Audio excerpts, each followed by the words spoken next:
அவர் வந்தார். தூதருக்கு அவர் கை கொடாமல் என்று சொல்லப்பட்டிருக்கிறது. பிசாசானவன் அவன் தூதனாய் இருந்தவன். அவன் விழுந்த போது அவனுக்கு கை கொடுக்க வரல. ஆனால் மனிதன் விழுந்த போது அந்த மனிதனுக்கு கை கொடுக்கும்படி அவர் இந்த பூமியில வந்தார்.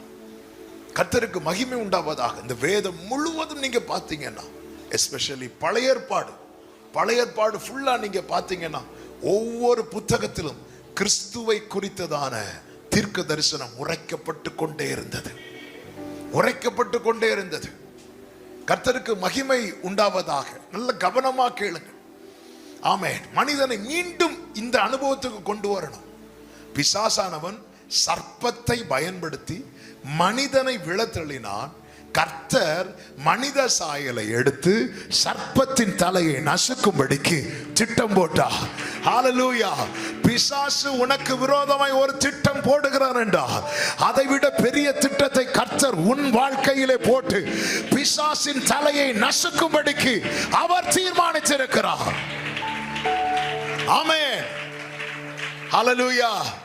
தேவ சாயலால் சிருஷ்டிக்கப்பட்டு தேவ தீர்மானத்தின்படி அழைக்கப்பட்ட அன்பு சகோதர, அன்பு சகோதரி, உனக்கு விரோதமாய் சத்துருவானவன் போடுகிற திட்டம் ஒரு புறம் இருக்க, உனக்கு அனுகூலமாய் பரலோகம் வேறொரு திட்டம் போட்டிருக்கிறது. ஆண்டவர் சொல்லுகிறார், நான் நினைத்திருக்கிறபடியே நடக்கும், நான் நிர்ணயித்தபடியே நிலை நிற்கும். சாத்தான் சர்ப்பத்தை எடுத்து மனுஷனை விழ தள்ளினான். கர்த்தர் மனுஷனாக இந்த பூமியில வந்து. ஹல்லேலூயா.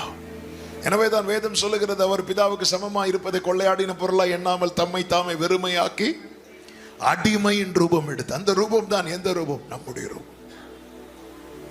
இந்த அடிமையின் ரூபம் எடுத்துன்னா எப்படி வரார் தெரியுமா? ஏதேனுக்குள்ள இருந்த ஆதாமாக அல்ல, ஏதேனுக்கு வெளியே இருந்த ஆதாமாக வருகிறார்.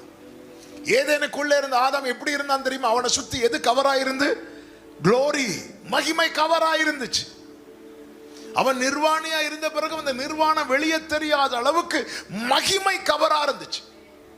ஆனா அவன் பாவம் செய்த போது அந்த மகிமை அவனை விட்டு அட்டு போயிட்டு அவன் நிர்வாணம் வெளிப்பட்டது. ஆமென். இப்ப அவன் ஏதேனுக்கு வெளியே இருக்கிற அடிமை என்கிற அடையாளத்தில் இருக்கிறான். இயேசு எப்படி வந்தார் தெரியுமா?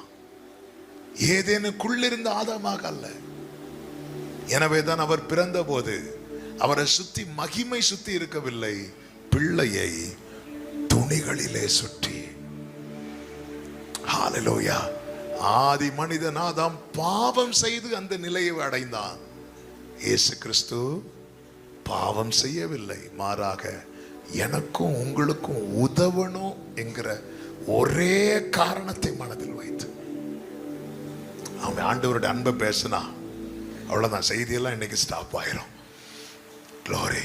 தேவ பிள்ளைகளே, ஆண்டவர் எனக்கு என்ன செஞ்சார் சொல்லிட்டு இம்மைக்கானவைகளை வைத்து ஆண்டவருடைய அன்பை நம்ம கணக்கிடுறோம்னா நம்ம அவரை ரொம்ப மட்டுப்படுத்துறோம்னு அர்த்தம். அவரை ரொம்ப மட்டுப்படுத்துறோம் இல்லை.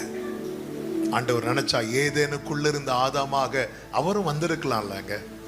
அப்படி இந்த இயேசுன்னு சொல்லி போட்டோலாம் பார்ப்போம்ல, தலைக்கு பின்னாடி ஒரு பெரிய ஒளிவட்டம், அப்படிலாம் வரல. அவர் வந்தது அப்படி பின்னாடி பெரிய ஒரு ஒளிவட்டம். அது போதாது, நம்மளும் ஃப்ரெண்டில் ஒரு விளக்க கொளுத்தி வச்சு ஆண்டவர் பார்க்குறாரு, உனக்கு சீக்கிரம் கொளுத்துறேன் இரு. அவன் அப்படிலாம் வரல. அவர் குழந்தை